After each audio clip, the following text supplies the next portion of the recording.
Bismillahirrahmanirrahim. Assalomu alaykum va rahmatullohi va barakatuh.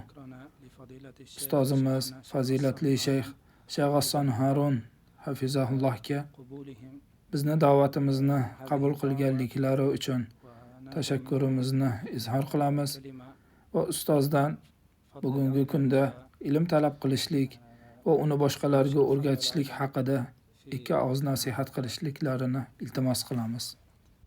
Bismillah, alhamdulillah. Birinchi muallim bo'lgan zot Muhammad sallallohu alayhi va sallamga, u zotni ashabi ikromlari, tobiinlar, taba tobiinlar va bizni kunimizgacha ilmni bizga yetkazgan olimlar, ulamolar va barcha mashoyixlarimizga Allohning salomi bo'lsin. Alloh u zotlardan rozi bo'lsin. Allohga yaqinlashtiruvchi eng sharafli yo'l ilm talab qilishdir. Allohning haqlarini ilm talab qilish bilangina o'rganamiz. Insonlarni ham ilm orqali taniymiz. Barcha insonlarni, ajdodlarimiz, bizdan oldin o'tganlarni ham, qarindoshlarimiz, atrofimizdagilarni ilm orqali taniymiz. Alloh azza va jalla Habibi Muhammad sallallohu alayhi va sallamni ilmni ziyoda qilishni duo qilib so'rashlarini buyurdi. U zot sallallohu alayhi va sallamni ilmni ziyoda qilishga chaqirgandek boshqa biror bir narsani ziyoda qilishliklariga buyurmadi. Alloh subhanahu va taolo u zotga Robbim ilmimni ziyoda qilgin deyishliklarini buyurdi. Bu Alloh huzurida ilmning makonati ulug'ligidandir. So'ngra Alloh subhanahu va taolo ulamolar va tolibi ilmlarni boshqalardan ajratib, Qur'onda shunday marhamat qildi. Bilganlar va bilmaganlar teng bo'lurmi? Demak, ilm oluvchilar ilm olmaydiganlar bilan teng bo'lmaslar. So'ngra Alloh subhanahu va taolo Qur'oni Karimda marhamat qildi. Koinot yaratilishi borasida fikr yuritib, tadabbur qiladiganlar, ular ulamolar ekanini aytdi. Va osmonlar va yerning yaratilishi va tillaringiz va ranglaringizning turlicha bo'lishligi uning oyat belgilaridandir. Albatta bunda olimlar uchun oyat belgilar bordir. Alloh taolo har bir ummatdan bir guruh kishilar din ilmini o'rganishlariga undadi. Bu borada Tavba surasida 122-oyatda quyidagicha marhamat qiladi. Har bir jamoadan bir nafar toifa bo'lsaydi, dinni chuqur anglab qaytib kelgan vaqtlarida qavmlarini ogohlantirardilar. Shoyatki ular ogoh bo'lsalar deydi. Shunday ekan, bu muhim mas'uliyatni ado etuvchilar qani? Shubhasiz, bu ish payg'ambarlarning ishidir. Rasululloh sallallohu alayhi va sallam aytdilar: albatta, ulamolar payg'ambarlarning merosxo'rlaridir. Payg'ambarlar dirham va dinor, oltin va kumushni meros qoldirmadilar. Ular ilmni meros qoldirdilar. Kim uni olsa, ulug' nasibaga erishibdi. Ilmga undash, shijoatlantirish, ilm va ulamolarning darajasini bayon qiluvchi hadis shariflar ko'p. Nabiy sallallohu alayhi va sallam dedilar: ilm izlovchi kishi uchun har bir narsa, hattoki dengizdagi baliqlar ham istig'for aytadi. Tasavvur qiling. Olim inson kitob yozish, masalalarni yechib berish, ilmni tarqatish bilan mashg'ul bo'ladi. Ilm orqali insonlarni Allohning yo'liga da'vat qiladi. Har bir nafasi, harakati uchun yer va osmondagi barcha narsa unga Allohning mag'firatini tilab turadi. Hatto suvdagi baliqlar ham unga istig'for aytadi. Bundan ortiq ne'mat, bundan ulug' daraja bormi axir? Bu ne'mat bebaho. Hech bir narsa bilan o'lchab bo'lmaydi. Tolibi ilmlar bu ne'mat uchun Allohga qancha shukr aytsalar, shu shukrni haqqini ado eta olmaydilar. Tolibi ilmlar va ulamolarga bashorat beruvchi yana bir qancha Qur'on va hadisdagi nususlar mavjud. Shuningdek, Nabiy sallallohu alayhi vasallam marhamat qiladilar. Farishtalar tolibi ilmning ishidan rozi bo'lib, qanotlarini to'shaydilar. Kimki ilm istab yo'lga chiqsa, Alloh unga jannat yo'lini oson qilib qo'yadi. Demak, ilm yo'li jannatga oson yetishishga sabab bo'la oladi. Ali ibn Abu Talib radhiyallohu anhu shunday deydilar: Ahli ilmlar faxrlansalar arziydi, chunki ular hidoyat istaganlarga dalil bo'la oladilar. Zero har kimning qadri ihsoni qadardir. Ushbu hikmatni aytgan kishini Alloh rahmatiga olsin. Aytardilar: ilm ahllari eng faxrlansa arziydigan zotlardir, chunki ular hidoyat istaganlarga dalillarini namoyon qiladilar. Johillar esa ahli ilmlarga dushmandir. Ilmni tut, u bilan najotga yetasan va abadiy hayotga erishasan. Alloh siz va bizni ilm yo'lida yuruvchilardan qilsin va ilm yo'lida yurib abadiy hayot bo'luvchilardan qilsin. Ilm yo'lida himmatni oliy qilishlik lozim bo'ladi. Shayximiz Shayx Ayman Suvayd hafizahullohdan eshitgandim. So'ngra kitoblardan buni qidirdim.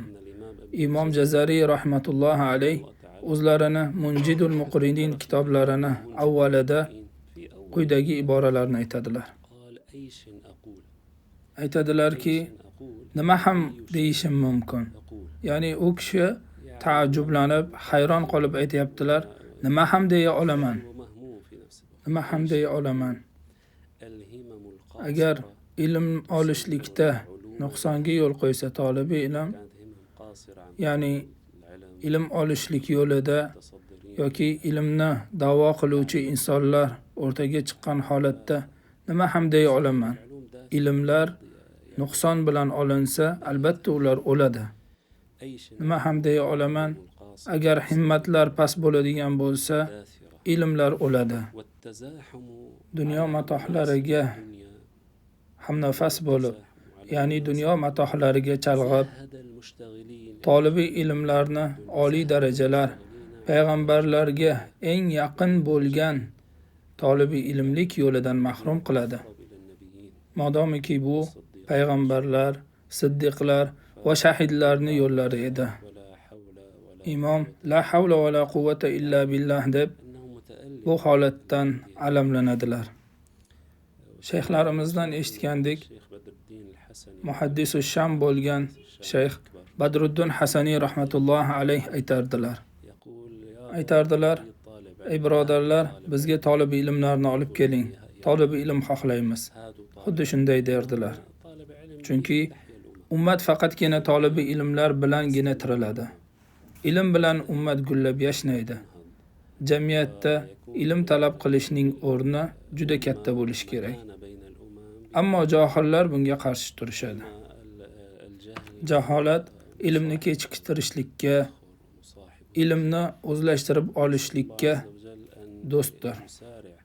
Yoshlarga aytamizki, bu yo'ldan boshqa bir yo'llarga iltifot qilmang. Boshqa bir ishlarga ehtimom qilmang. Rizqingizni tashvishida bo'lmang. Rizq beruvchi zot Alloh subhanahu va taolodir. Bizga rizqni kafolatini berdi. Qiyin vaqtda albatta rizq o'zi keladi. Modomiki banda Allohning diniga xizmat qilar ekan, Qur'on, hadis o'rganib, Rasululloh sallallohu alayhi va sallamning meroslarini o'rganib, faqih bo'lish payida bo'lar ekan, qanday qilib Robbisi uni tashlab qo'ysin axir? Aslo bunday bo'lmaydi, Alloh saqlasin.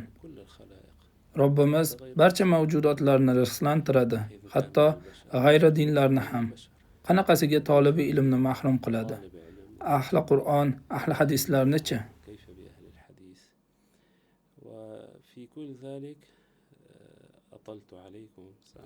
Yuqoridagilarni jamlagan holda aytamanki, tolibi ilm bu yo'lda sodiq bo'lishi kerak. Niyatini to'g'rilashi kerakligini aytmoqchiman. Allohning roziligidan boshqa narsani niyat qilib ilm olmasin. Qiyomat kuni o'ziga zarar bo'lib qolmasligi uchun. Aks holda unday olingan ilm o'zini sohibini javobgarlikka tortishi mumkin. Alloh saqlasin. Inson ibodat qilishi uchun ham ilm kerak. Masalan, namoz o'qishi uchun namozning shartlari, buzuvchilarini bilishi lozim. Chunki namoz butun umrlik ibodat. Ibodat esa doim ilmga ko'ra bo'ladi. Ilmsizlik tufayli inson bir necha yil namoz o'qisa ham, shariat shartlariga mos ravishda o'qimagan bo'lsa, namozlari botil bo'ladi. Albatta, zohiriy ilmlar bilan birga botiniylarini ham olish kerak. Alloh sizdan rozi bo'lsin, Hazratim. Savolimiz: tolibiy ilm zohiriy va botiniy ilmlarni jamlashlik uchun nima qilishligini tavsiya berasiz? Bu yaxshi savol. Undan oldin yana bir savol paydo bo'ladi. O'zi zohiriy va botiniy ilmlarni birga olish shartmi? Bu borada Alloh o'z kitobida shunday marhamat qiladi. Oyat bunga javob beradi. Alloh aytadiki, batahaqqiq Alloh mu'minlarga o'zlaridan rasul yuborib ne'mat berdi. U payg'ambar ularga Allohning oyatlarini tilovat qilib beradi, ularni poklaydi, kitob va hikmatni o'rgatadi. Oyatdan tushuniladiki, Alloh azza va jalla bu ikki ish o'rtasini bog'ladi. Alloh kalomidan so'ng boshqa biror bir basharning kalomi bo'lmaydi, illo Rasululloh sallallohu alayhi va sallamning sunnatlaridan boshqa. Bu ikki ilmni jamlaymizmi yo'qmi? Asliga ko'ra jamlashlik kerak. Savolingiz qanday qilib jamlaymiz demoqchisiz, to'g'rimi? Tolibiy ilm talab qilish vaqtida gohida ibodatlarda, toatlarda kamchilikka yo'l qo'yadi. Agar sayri suluk ilmlari bilan, botiniy ilmlar bilan mashg'ul bo'ladigan bo'lsa, o'zi o'qiyotgan ilmlardan uzoqlashligi mumkin. Misol uchun, yodlash kerak bo'lgan matnlar bor, ularni unutib qo'yadi.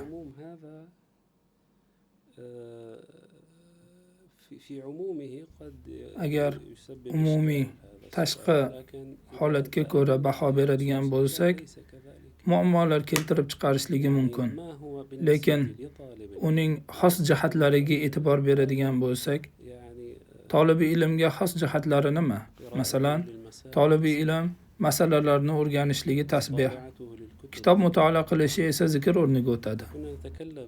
Botiniy nafs tarbiyasiga oid ilmlarga kelsak, tolibiy ilm nabaviy virdlar, zikrlar bilan kifoyalanadi. Kunduzi va kechqurun o'qiladigan duo, zikrlarni o'qiydi. Juma kuni kechqurun Rasululloh sallallohu alayhi va sallamga salovatni ko'paytiradi.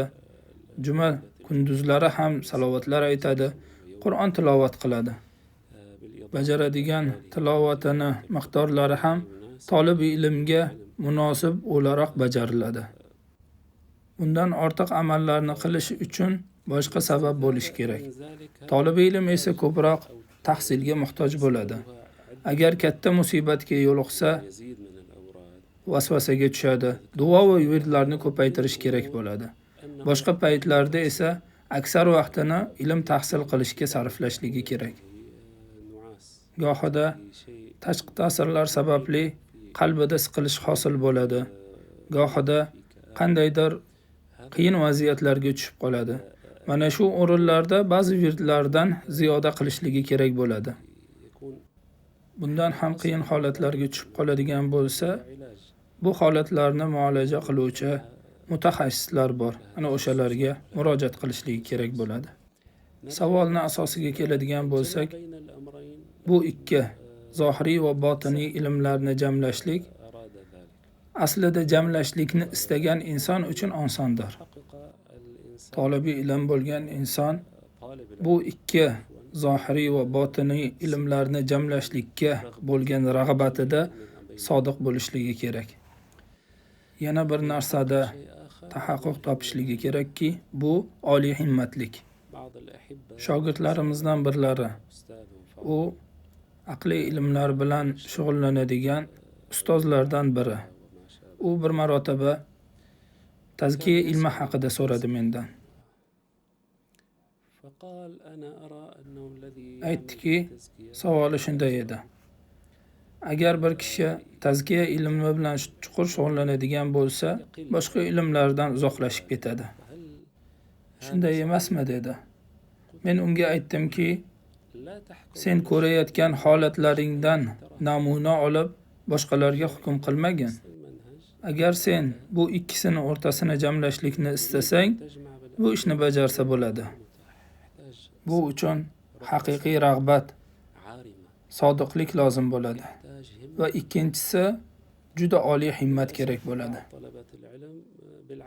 Talab ilm o'zi o'qiyotgan muassasalarda, ma'had yoki ilm maskanlarida yelkasidagi vazifalarni bajaradi, darslarini o'qiydi.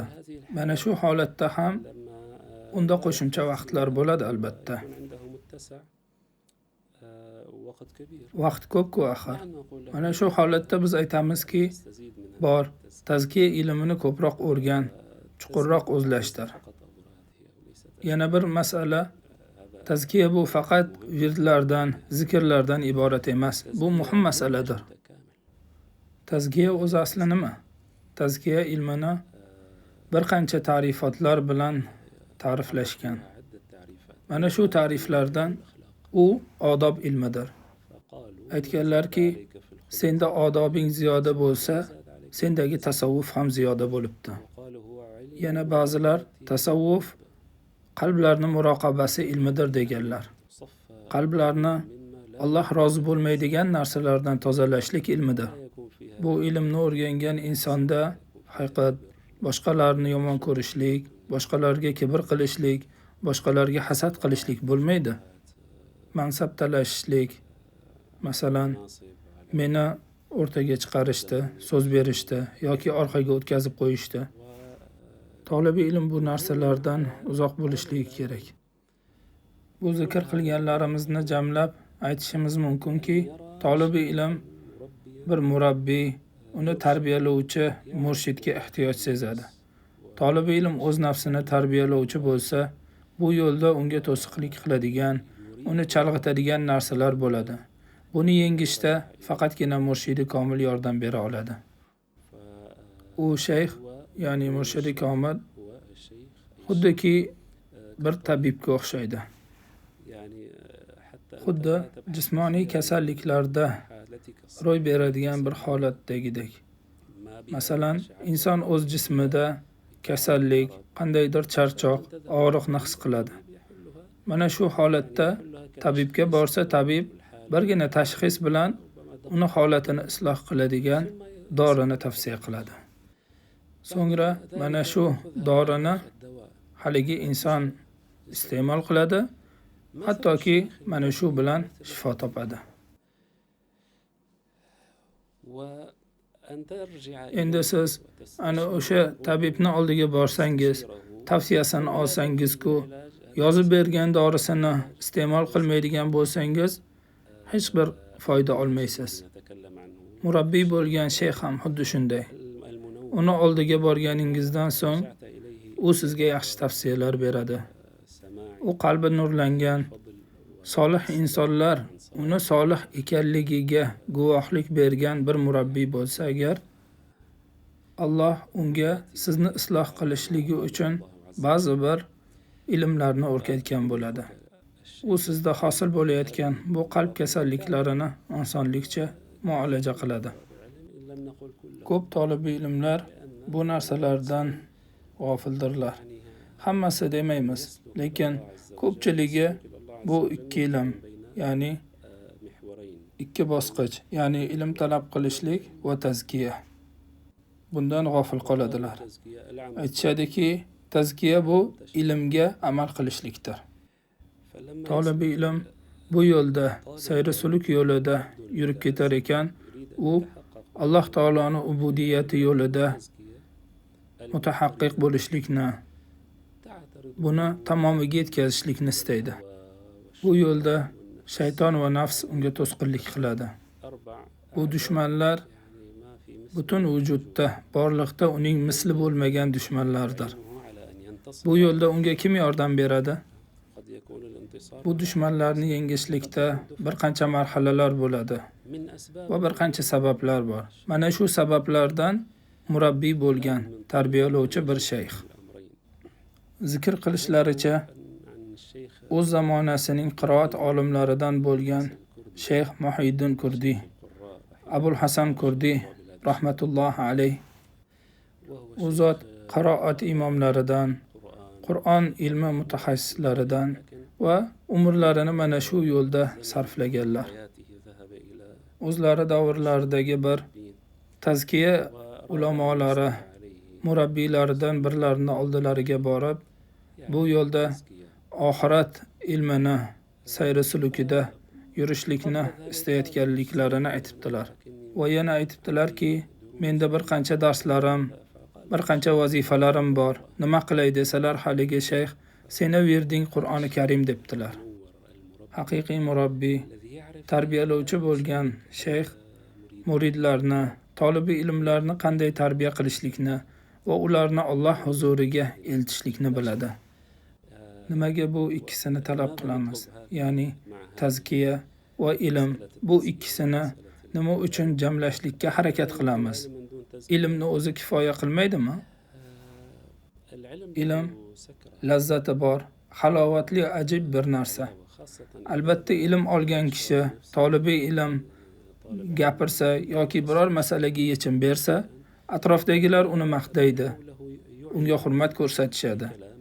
Lekin agar ilm ahli bo'lgan kishi tazkiyani olmasa yoki nafsini tarbiyalaganlar bilan birga bo'lmasa, nafsi unga o'yin uyushtiradi. Natijada ahli ilm bo'lgan kishi ujub, o'zidan o'zi ajablanishlik, o'zini o'zi maqtash, kibr, riyoga berilishligi mumkin. Bunga shaytonni misol qila olamiz. Shayton ujubga berilib, men odamdan afzalman dedi. Allohga isyon qilib qo'ydi. Ilmni olib, nafsini tarbiyalamaslikning xavfini bildik. Tazkiya ilmi lozimdir. Boqiy qolishligimiz uchun zaiflashamiz va mana shu sababli foniy bo'lamiz. Bu boqiy qolishlik uchun gohida amaliyotdan jarohat olishligimiz mumkin. Alloh taolodan ofiyat so'raymiz. Shu bilan birga aytamizki, Allohning roziligini istagan insonga qiyin bo'lmaydi.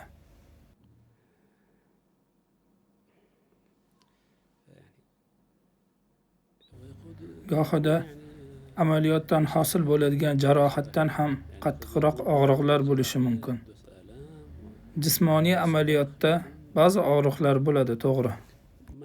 Ammo aytganlaridek, agar maqsadi aniq bo'lsa insonni, maqsadga eltuvchi qiyinchiliklar unga bilinmaydi. Nabiy sallallohu alayhi va sallam qiyomat kuni 3 toifa inson bilan jahannam yondirilishligini ogohlantirdilar. Ular orasida olim ham bor. Olim kishi Allohning huzuriga keltirilganda unga sen nima qilding deyiladi. Bu hadis quddusiyda zikr qilingan. Aytadiki, ey Robbim, seni roziliging uchun ilm olib tarqatdim deydi. So'ngra insonlar seni olim deyishi uchun qilgansan deyiladi. So'ngra uni jahannamga olib ketishadi. Har bir olimda mana shu holat bo'lishligi lozimmi deyilsa, yo'q. Nabiy sallallohu alayhi va sallam bundan ehtiyot bo'lishligimiz uchun zikr qildilar. Bir kishi xursand bo'lishligi mumkin, insonlar uni ilmli deyishsa, xususan zamonamizda ijtimoiy tarmoqlar rivojlangan vaqtda tolibi ilmlar olimlikni da'vo qilib chiqishlari mumkin. Uni kuzatuvchilar minglab, 10 ming, balki millionlab bo'lishligi ham mumkin. Bu holatdan insonni faqatgina murabbiy, tarbiyalovchi shayx chiqara oladi xolos. Ilm va tazkiyani jamlagan olim bo'lishi mumkin. Yoki bo'lishi mumkinki, ilmdan bir qismini olgan va butun umrini tazkiya, tarbiya uchun bag'ishlagan bo'lsa. O'zimizga va sizlarga, barcha tolibi ilmlarga, dunyo va oxirat ilmlarini talab qilayotganlarga, barchalari uchun Alloh taolodan ularni tarbiya qiluvchi, ularni bu holatlardan xalos qiluvchi murabbiy, Shayx Komilni berishligini so'raymiz.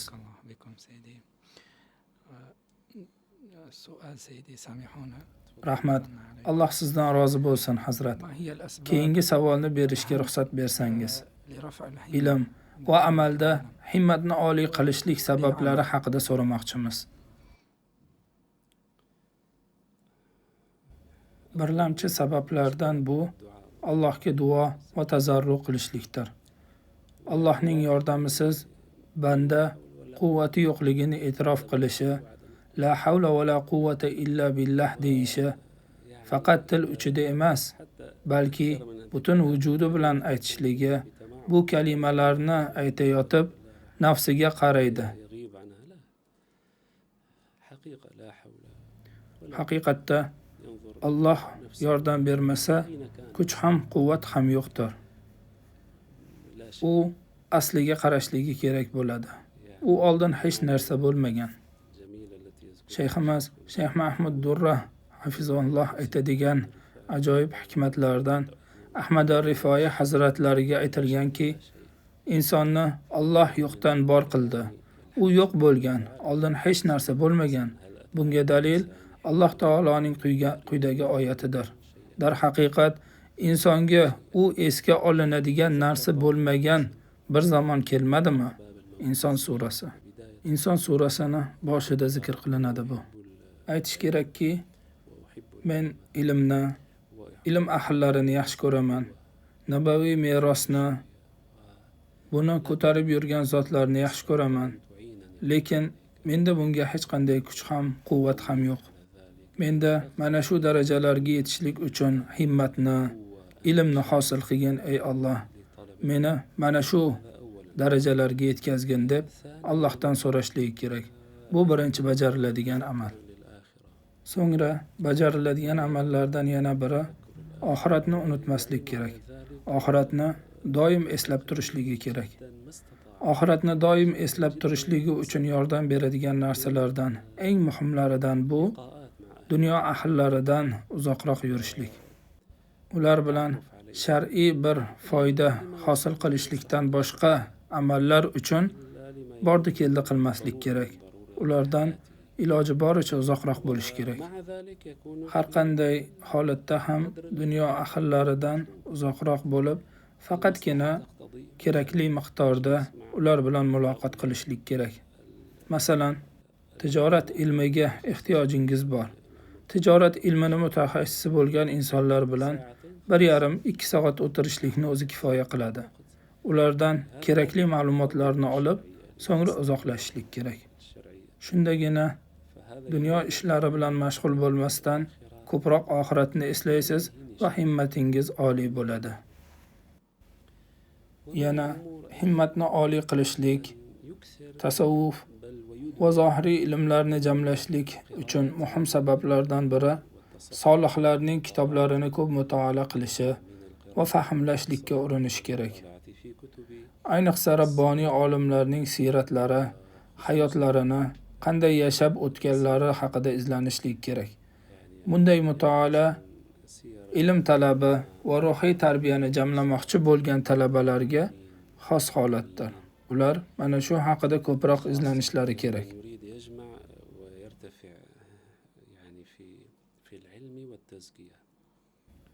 Ilm va tazkiyani jamlagan olimlarni tazkiyalari haqida, ularning hayotlari haqida yozilgan kitoblar juda ko'p.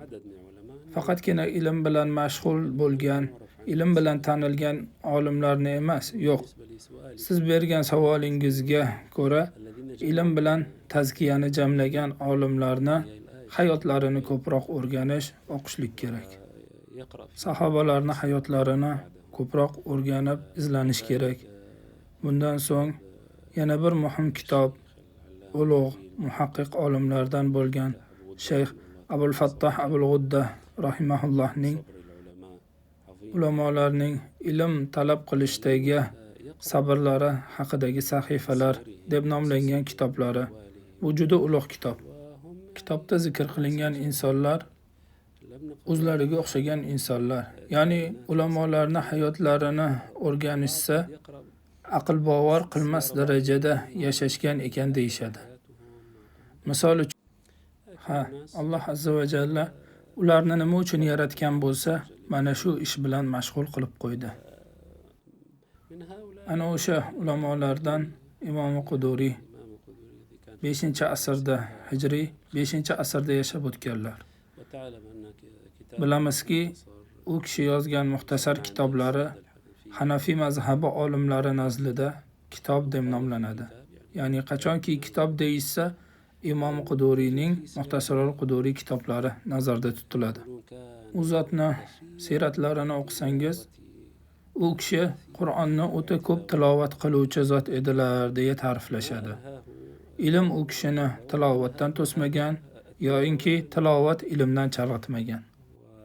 Universitet ustozlaridan birlari menga bir ma'lumot aytgandi. Imom Quduriyning uylari Iroqda Dajla daryosiga yaqin bo'lgan ekan. O'lchami juda kichkina, kulbaga o'xshash bo'lgan ekan. Lekin kitoblari hozirgacha o'qiladi.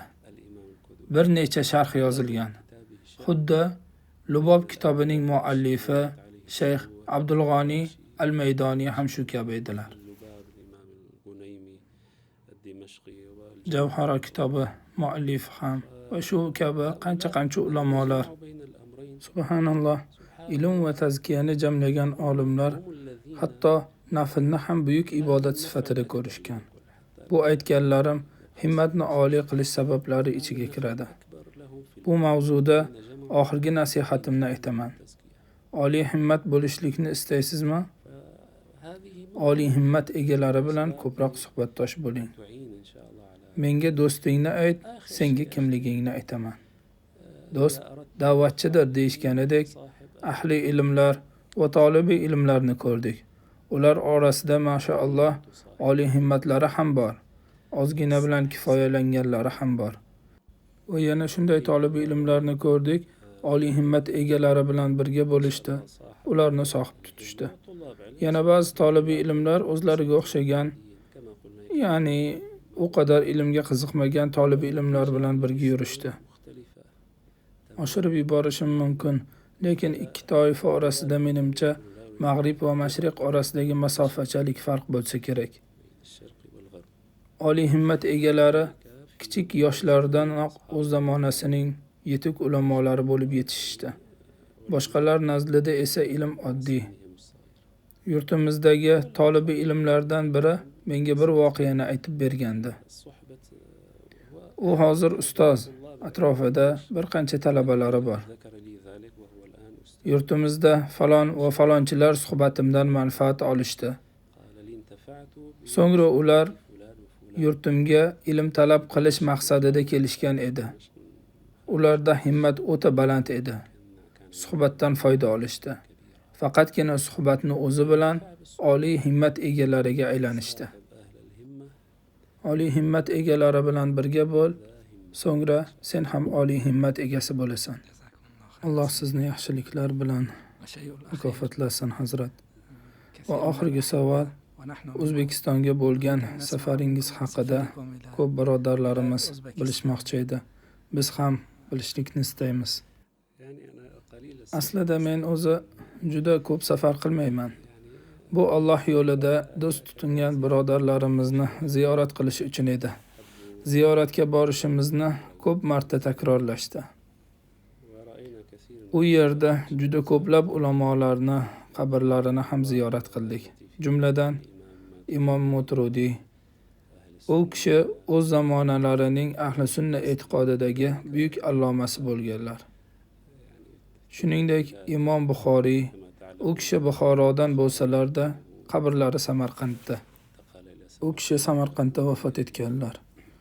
O'zbekistonda bir necha kungina qolgan bo'lsak ham, safarimiz barakali bo'ldi. Samarqanddagi birinchi uchrashuvimiz Shayx Muhiddin Mansur bilan bo'ldi. Keyingisi Shayx Hofizi Qur'on Qamariddin bilan uchrashdik. U kishi Samarqanddagi katta masjidlarning birida imomlar. Mashaalloh, muborak hadis ilmini o'rganadilar.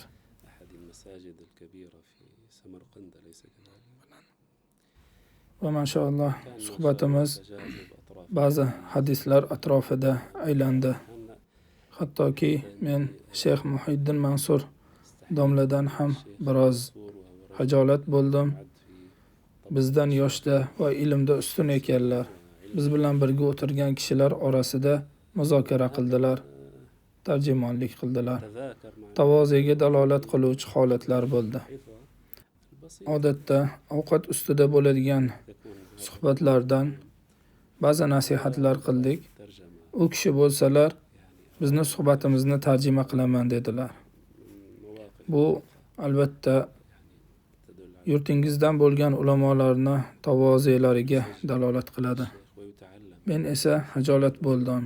Shu qadar katta ilm egasi bo'lgan zot faqatgina tarjimonlik qilaman deganlaridan. Shu kabi yana ko'p ulamolarni ziyorat qildik. Ular bilan ko'rishdik. Ular orasida solih inson ekanliklari ma'lum bo'lgan Shayx Adhamxon ham bor edilar. Atroflarida ko'p shogirdlari bor edi. Qur'oni Karimdan ta'lim olayotgan tolibi ilmlar. U kishini ko'rinishlari, sukutlari xuddi ulamolardek, ya'ni kitoblarda ko'rganimizdek ulug' zotlarni holatlari u kishida namoyon bo'lgandi. Yurtingizni insonlari juda ham mehmondo'st edilar. Faqat u kishi emas, balki biz ko'rishgan har bir birodarlar shunday edilar. Samarqandda bo'ladimi, Buxorodami, Toshkentda yoki Namangandami, yuzlaridagi tabassumdan mehmonni ehtirom qilishlari shunday bilinib turardi. Inson birodariga tabassum bilan yuzlanishi mensimaganday yoki norozi qarashidan yaxshidir. Safarimiz davomida sunan sohibi bo'lmish Imom Dorimiy qabrlarini ham ziyorat qildik. Qabrlari yaqinidagi katta masjid yonida madrasa bo'lishini aytishdi. Bu katta ne'mat. Alloh taolodan O'zbekistonda manfaatli madrasalarni ko'paytirishligini so'rab qolamiz.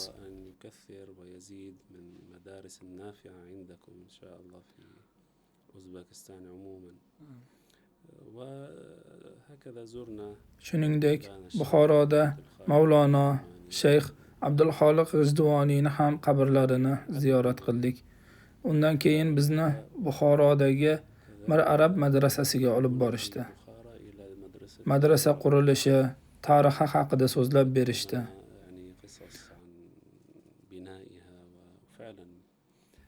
Haqiqatda juda katta ilmiy meros, 500 yillik madrasa ekan.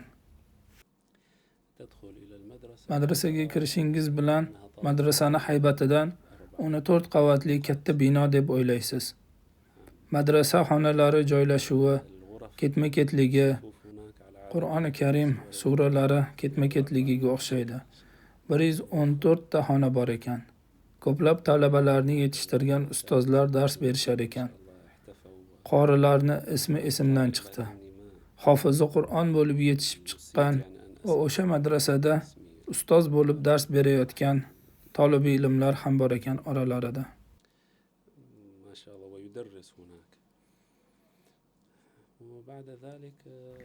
Undan so'ngra Namangan shahriga safar qildik. U yerda Shayx Ustoz Umarxon domlani ko'rdik. Namangan ahli bilan ko'rishdik. Ular bilan tanishdik. U yerning ahli ham juda karim insonlar ekan. Birga o'tirib, payg'ambarimiz sollallohu alayhi va sallamni shamoillaridan suhbatlar qildik. Odatlar o'shadir. Xuddi sahobalarning hayotlarida bo'lganidek. Qayerga borishsa, bir-birlarini ikrom qilgan. Taomlar, mehmondorchilik. Men ba'zilariga aytdimki, qayerga borsak ovqat berishadi. Ovqat yeyishni biroz kamaytiraylik. Mashaalloh, qayerga borsak ziyofat, ikromat. Bu albatta yurtingiz xalqini mehmondo'stligidan. So'ngra yana Toshkentga qaytib bordik. Toshkentda fazilatli shayx Alijon qori hafizahulloh bilan ko'rishdik.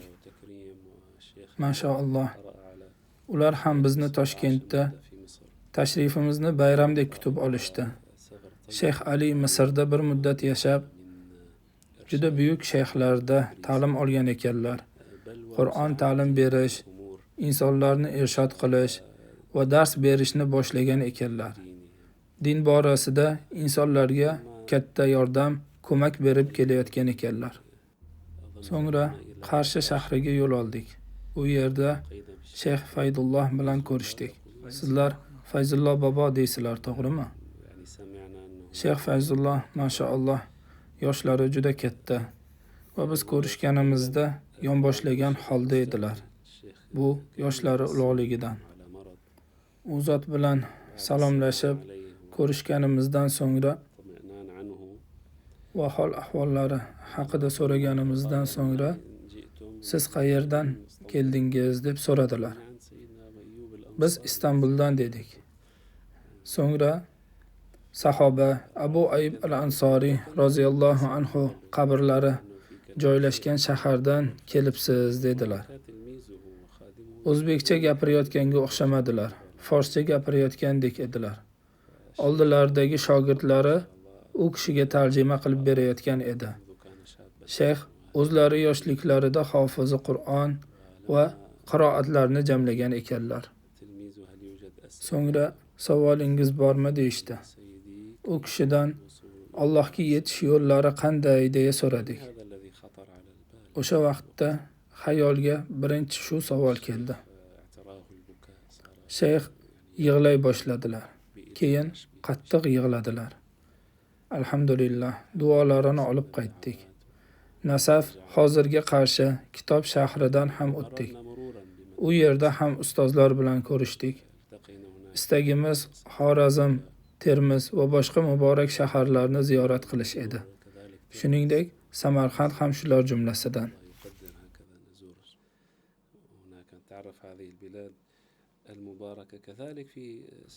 Shuningdek, Samarqandda ham Imom Mutrudiy ziyoratgohlarida bo'lganimizda u yerdagi xodim aytdiki, rivoyat qilinishicha, Imom Mutrudiy rahmatullohi alayh atroflarida 4000 nafar muhaddislar bo'lgan. Albatta u joyga baraka berilgan.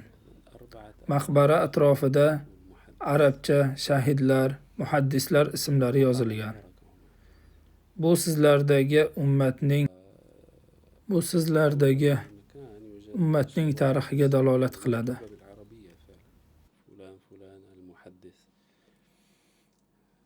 Bu sizlardagi islom tarixi muborak bir tarixdir. So'ngra bizni Imom Buxoriy maqbaralariga olib borishgandi. U kishining sahihlari, ya'ni kitoblari Qur'oni Karimdan keyin birinchi muqaddas kitob sanaladi. Dunyoning qancha joylaridan olimlar kelishadi u yerga. Katta masjid qurilish jarayonida ekan. Biz bilan bir necha birodarlarimiz birga borishgandi. Davlat boshliqlari, hokimlar, davlat rahbarlari mana bu katta manfaatli qurilishlarga asos solishgan ekan. Alloh ulardan rozi bo'lsin. Va safarimiz davomida bo'lgan voqealardan katta qurilish ketayotgan, ustalar ishlayotgan, hamma yer chang. Kunduzi edi. Biz birodarlarimiz bilan bordik. Hech kimga kirishga ruxsat berishmadi. Hali bitmagan binoga kirish xavfli bo'lgani, odamlarga biror bir narsa ustilariga qulab tushish ehtimoli bo'lganligi uchun kirishlikni man qilishdi. Birodarlarimiz u yerdagi qurilishga bosh bo'lib turgan ba'zi tashkilotchilar bilan gaplashishdi.